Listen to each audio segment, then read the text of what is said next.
Ring ring. Hello? Do you know who Al is? Yeah. Do you know where I live?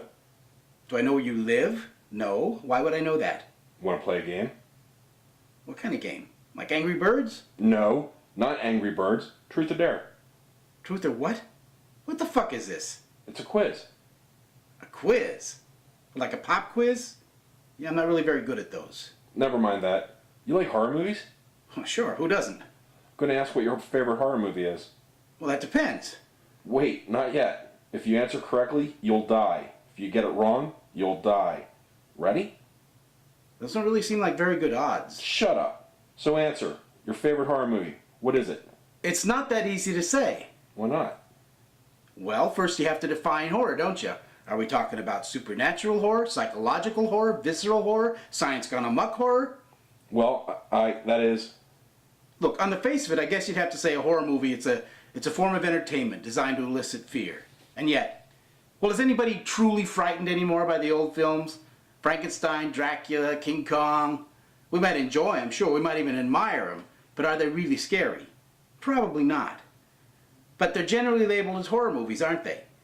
On the other hand, there are films that because of their visceral reality or their brutality, they're really frightening. Movies like Taxi Driver, Scarface, The Godfather even. Yet nobody defines them as horror. Well, maybe they should. Where do you draw the line? I don't really know.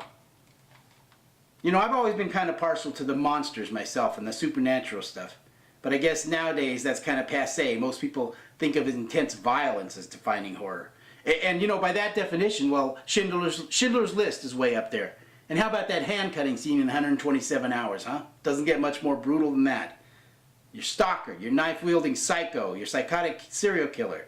That's your new movie monster. Now, when did that supplant the monsters and the supernatural stuff? Maybe with Hitchcock, you know, with Psycho. Well, maybe. I mean, I think most of us agree The Exorcist is a truly scary film, right? But when I first saw it, there were these young guys in the audience. Every time she said fuck, they'd howl with laughter. Every time. It's a fine line, isn't it, between comedy and horror? I mean, they both kind of hinge on the same thing. They're both the build-up and the surprise payoff. In a comedy, you got the payoff is funny. It's a laugh. In horror, the payoff is something scary. It's something shocking. Makes you jump. But essentially, it's the same structure. Isn't that weird? Weird? Well. But to answer your question, well, it changes all the time. My favorite, I mean. One day I love Freaks the best. The next day, I'm into King Kong. Next day, I might be watching some Hammer films and say Curse of the Werewolf. But if you ask me today, I'd say that my favorite horror film is the...